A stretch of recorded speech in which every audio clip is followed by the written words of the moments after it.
Alrighty, yo, what's going on, everybody? It's your boy, this is DDG94.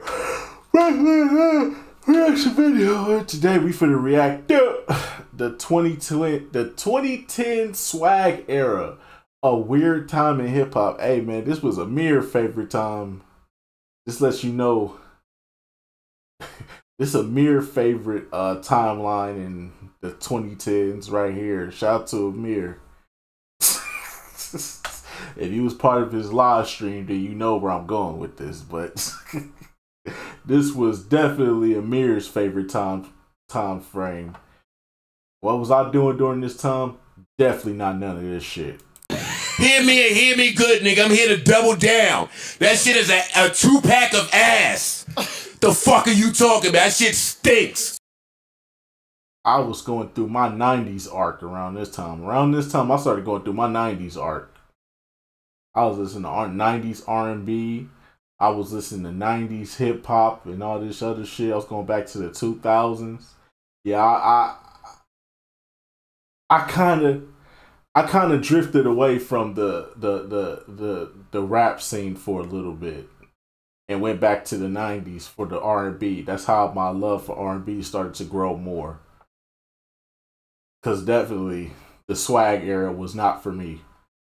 It wasn't for me until like I want to say mid 2011 to the beginning of 2012. That's when the swag era kicked in for me. But outside of that, nah.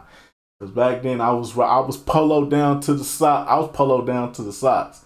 I ain't fresh. I was polo down to the socks, baby. With the blue jeans, the black jeans, the striped polos, everything was Ralph Lauren for me.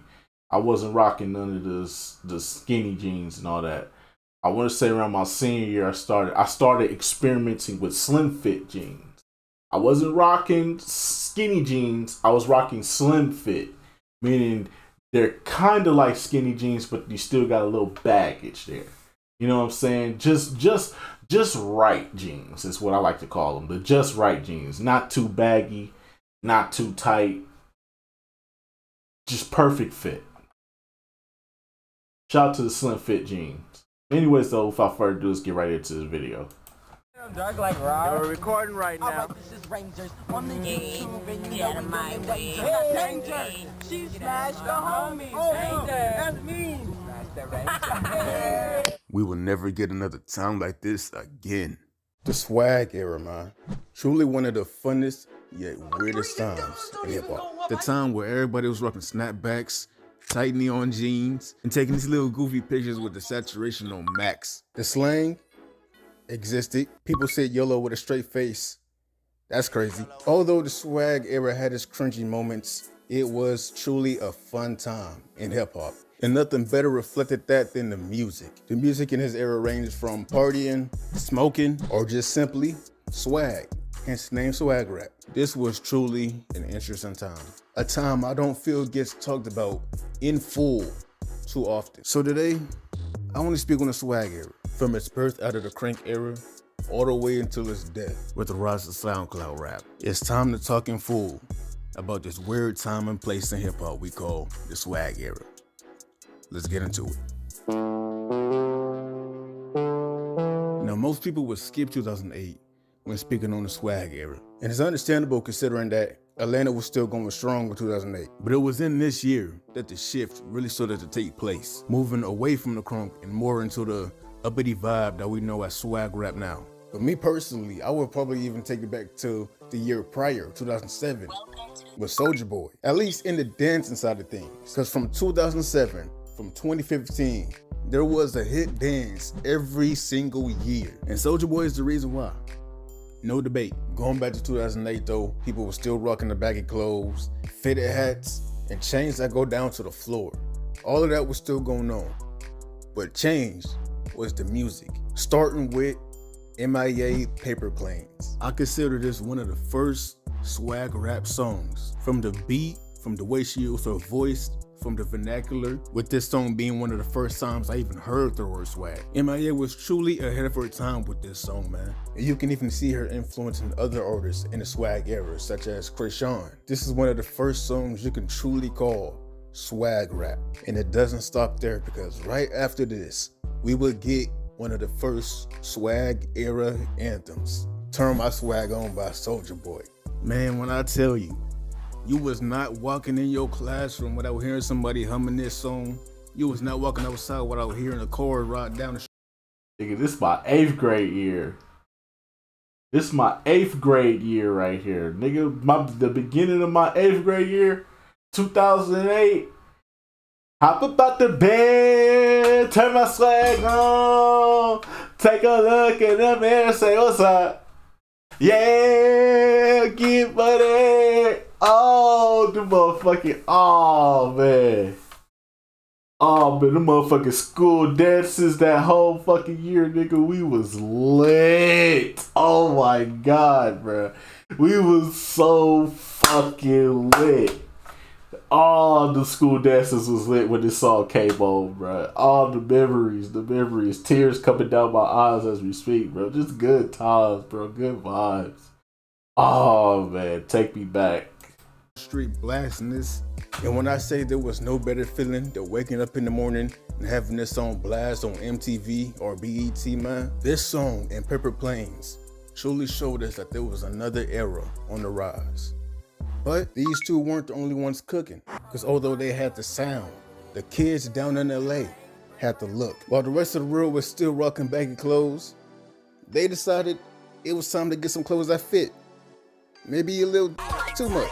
And then their different style of dressing, they also started to move different. By picking one leg up and dropping to the ground, skipping in reverse and moving their hands from side to side, they created two of the biggest dances in this era. Yep, the jerk and the Dougie. And the Dougie. Although in this teach me how to Dougie. Teach me how to Dougie. But locally, teach me how to do undeniably a movement.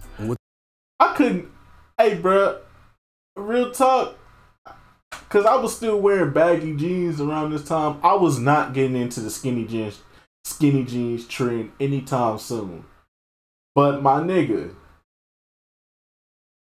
trying to teach myself how to do the jerk was the hardest shit I think I ever tried to teach myself how to do. It took me 4 weeks to realize I just had to skip backwards. Cause I watched that shit every day and I tried to do it and I couldn't. And then one day I was just like, nigga, skip forward. Now reverse. You just did the jerk. Pause, no diddy.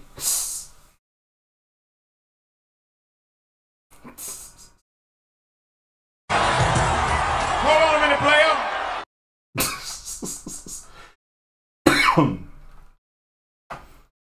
Literally, all I had to do was skip forward and then reverse my skips. And nigga, I was doing the jerk. I was so mad at myself. It's like, nigga, it took you 4 weeks to do this shit. I was down in my basement listening to this damn song, trying to do this stupid ass dance. It took me 4 weeks to do this one fucking dance. It took me 4 weeks to realize all I had to do was skip forward and then skip backwards and then just try to stay in place when you skipping backwards. The dumb shit we did as kids. With them uploading videos of them doing these dances on YouTube, they were planting the seeds of what will become a worldwide phenomenon. But before that would happen, we would get hit with not only a certified swag era anthem, but a song with one of the best beats of the past 20 years. That Taylor Swift ended up ruining. Oh, this song is like this is why I say black people can't have shit. Cause Taylor Swift ruined this shit, man. White people doing this shit. We can't have shit, can we, white people? Oh, colonizing ass niggas. A timeless turn-up classic, man. The energy that each member of the Fly Life Youngsters bring to this song is ridiculous. I serve. Now watch me swag and surf. I'm on here naughty, exotic. This polo on my body got a bag full of diamonds and I'm mad. I swag. I serve. I swag. I serve. I swag. I serve. Now watch me swag and serve. Remember when I said there was a movement going on in LA, but it wasn't yet global. That is until these two change the face of hip hop for the next 5 years to come. Enter the New Boys, Legacy and Ben J specifically. Like I said, these two saw what was going on in Cali, made a song about it, uploaded to YouTube, and it took off. The once local dance is now a global phenomenon. Everybody and their mama became a certified jerker, man. Not only did they make the jerk movement global, they also brought the key component to the swag era itself, and that's the fits. Gone were the days of the big white tees, fat baggy pants, man, and especially the fitted hats. Into the new era, bright colored t-shirts, Converse, Vans, or retro Jordans, all topped off with a snapback. The new wave of hip hop was here, and the swag era had officially begun. Enter the new era, man. Everything feels more bright, vibrant, colorful, and just overall fun. We enter the year 2010 with the takeover of Young Money. They dropped Bedrock in late 2009 and it took off this year, giving careers to people like Drake, Nicki Minaj, Tyga, with the addition of Lil Wayne, who was already going crazy in the 2000s. But as a unit, Young Money would go on to be the soundtrack for the swag era, man, with them bringing us hits like Miss Me, Rack City, Super Bass, No Worries, Starships, HYFR, and the Moto, but we're gonna speak on that one a little bit later, man. Because before we do, we need to speak on the new faces of the swag era. First starting off with Travis Porter, who had a hit song for every single year of the swag era's peak. We got the Rangers, who was already known for the jerk movement. But around this time, they started getting into music. There was Roscoe Dash, who basically had the year 2010 in the palm of his hand, with songs like All the Way Turned Up and No Hands, which has become a house party classic. We got the Cold Flames, who had a little spark with their song Miss Me Kiss Me, and the Rich Kids, who I personally could not go a day without hearing in my house. My brothers had these dudes on the stereo blasting through the house every single day. But I wasn't complaining with songs like I See You, Bend Over, and Nothing Else to Do. But there's one person who came on the scene and completely dominated this era. The one person who had everybody screaming Taylor Gang and made smoking. I think these are all signs that we need to do a Taylor Gang stream. We're putting it on the docket. We're putting it on the docket right now. Putting it on the docket right now. This is like the 3rd or 5th fucking video where I have explained that I was Taylor Gang for real. Because I was not fucking with this swag era shit to this nigga right here. This nigga right here. I started listening to his mixtapes, and then he started putting all these videos up. That cushion OJ went crazy, and that's when I started smoking. I started smoking because of this nigga. I started changing the way I was dressing because of this nigga, and I was certainly must have put. Well, nah, my sweat. Nah, my swag with the women was never in question. In high school, I was in a long-term relationship anyway. I was in a long-term relationship that lasted to my senior year anyway, so I didn't really have to worry too much about the women. You know what I'm saying? But this nigga had me feeling like I was him. I was him around that time. I ain't gonna lie. A Wiz Khalifa stream is in the docket for future streams. Not this week, definitely not next week. Probably not the week after that, because I already put another stream on the docket. But we'll say next month. Next month, ladies and gentlemen, we're gonna do a Wiz Khalifa stream next month. It's in the docket for next month. Let's put it like that. A key factor in this era. The one and only Wiz Khalifa. Now, he was already making a name for himself back in 2009, but 2010 is when he really got his time to shine. Dropping his mixtape Cushion OJ made him an overnight sensation, with songs like Memorize, Never Been, The Statement. But none of those songs would compare to what his 2010 hit Black and Yellow would do for not only his career, but also the culture as a whole. Man, once this song blew up, there were miniature Wiz Khalifas everywhere. Had cats saying Taylor Gang, they started smoking. They even started getting the fro with the little highlight in the middle, man. No, I wasn't doing that. I wasn't going that far. I wasn't bleaching my hair for nobody. No, I would never in my life let bleach touch my hair. Ever in my fucking life. I would braid my shit, but I wouldn't put bleach in it. And around this time, braids were out of style. I think I was the only nigga around this time that was bold enough to rock braids. And people looked at me like I was crazy. The fuck you doing with braids, bruh? You take them shits out, bruh. Like the fuck wrong with braids? It was like, that's not it. That's not the style, B. Like, man, fuck y'all. These braids is immaculate.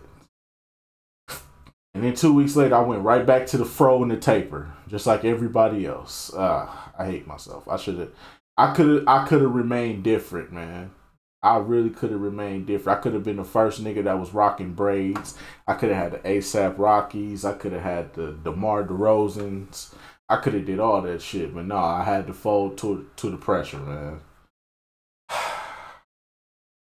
I tell you, he had this era in a chokehold, man. And not even to mention what he did with Young, Wild, and Free and Mac and Def go to high school. But we gonna continue. Chris Brown was going crazy during this time. Forgot to mention that.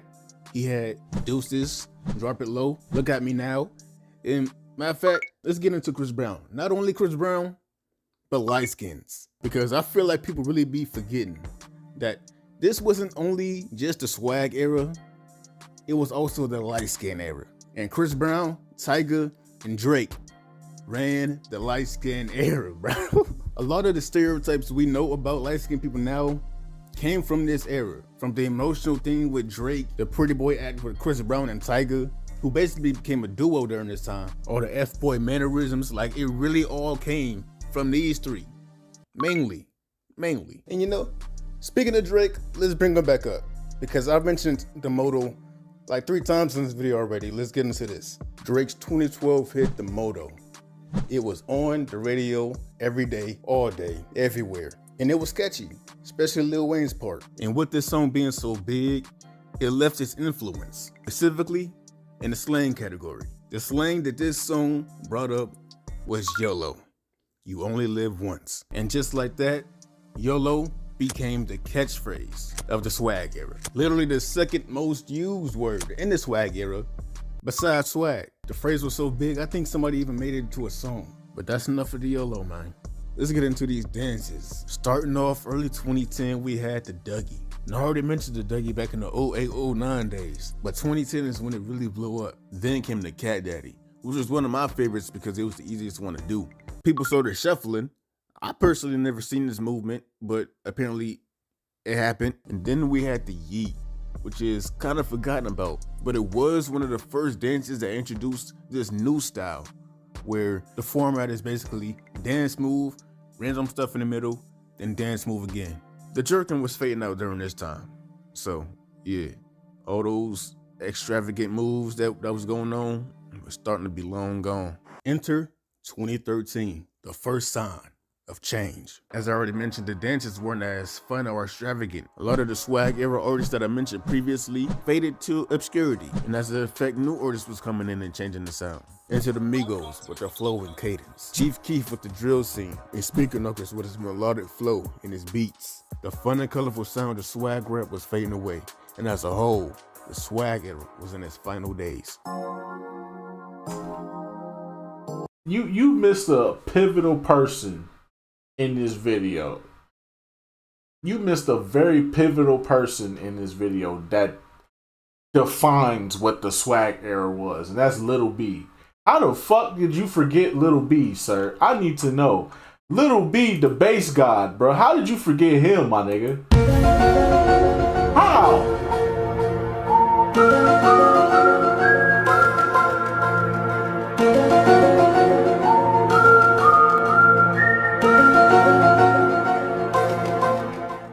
How did you forget arguably the most influential person of the entire swag era?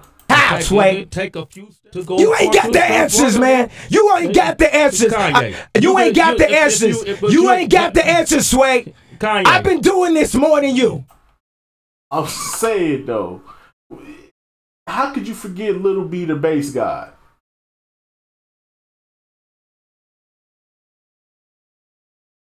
Young bass god and I'm cooking with the Marshes. Come on, man. How you forget him?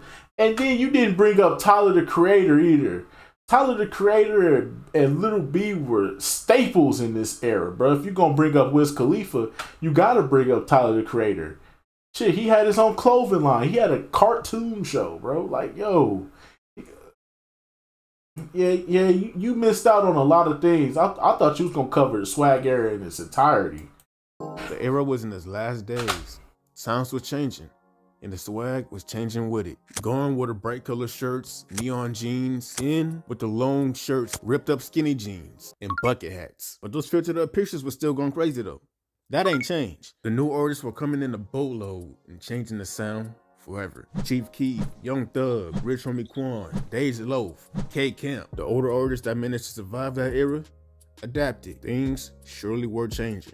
But not everything changed. The dancing craze was still going on. People wasn't jerking anymore, but there were new dances. We had the D-Lo Shuffle, which is one of the last few dances we had that actually required more than one movement. Then we got the Nene, which was one of my favorites at the time. This dance was undoubtedly everywhere in 2014. We had the Nene was gay. I don't care what y'all say. The Nene was probably the gayest fucking dance I think I ever seen niggas do. Any nigga I saw do the Nene, I was like, you gay ass nigga. You gay ass nigga. And I drive off. I ain't give a fuck. Gay ass nigga. They be doing that shit for the Vine and shit. They're like, ah! I'll be like, gay ass nigga. Fuck they whole sweat. Fuck they whole confidence up. I shouldn't have done that. That was wrong. It was 2014 though. Y'all can't blame me. I was fresh out of high school. I had a right to be a bully. Whip, which was very, very basic. Like there was nothing, you just swung your arm. but we did it nonetheless, man. We did it nonetheless. And just to be clear, both the Whip and Nene came out way before Silencio was even a thought in anybody's brain, man. Facts. Silencio didn't start anything. He just made an instruction video. But other than those dances though, that was kind of it. 2015 is what I would say is the official end of the era, man. By that time, there was no remains. It was all gone. The swag era quietly faded away. But it was natural though. People grow up. We ain't gonna stay in the same thing forever, man. This was a good 5-year run. A fun 5-year run. It's an era that didn't overstay its welcome and we can look back at with fond memories. Now there is some people who are trying to bring the jerk movement back, which is cool for real. But at the same time, I feel it's important to just let things go.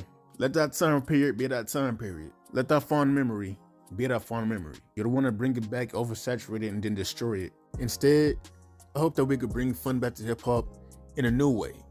In a fun, spontaneous way. Same way Swag Rap came, same way the new one is gonna come. Now what that era will be, only time will tell. That's for the newer generation to decide. And with the way things are looking now, I say that time is only around the corner. Alrighty, man. The swag era was definitely one of them time periods, man. Weird time period. Weird time period, but fun time. Hey, man, some of the littest shit came out of that era. I'm not gonna lie. The hip hop around that time, it was just fun, bro. It was just fun, bro. Especially when you in high school, bro. That shit was fun. Because like I said, 2010, that whole year, the 2010s, I was going through my 90s R&B phase around that time. So, yeah, I wasn't really fucking with the wave that was going at that time. But then I finally started getting back into the new wave and stuff like that. I started listening to newer artists again. I started listening to Wiz Khalifa, Mac Miller. I started discovering guys like Big Sean and J. Cole around this time frame. Well, no, I already knew about Big Sean. I just never really knew he had any projects at the time. And then I started listening to his projects and all that stuff. I'm like, oh shit, this nigga kind of, yeah. J. Cole, I started listening to around this time. Hey, J. Cole had some heat around this time. Drake was cool. Nipsey Hussle was another person I was listening to around this time. So yeah, I say I was listening to Wale around this time. Wale was in my rotation at this time as like newer rappers, if you want to say that, newer rappers.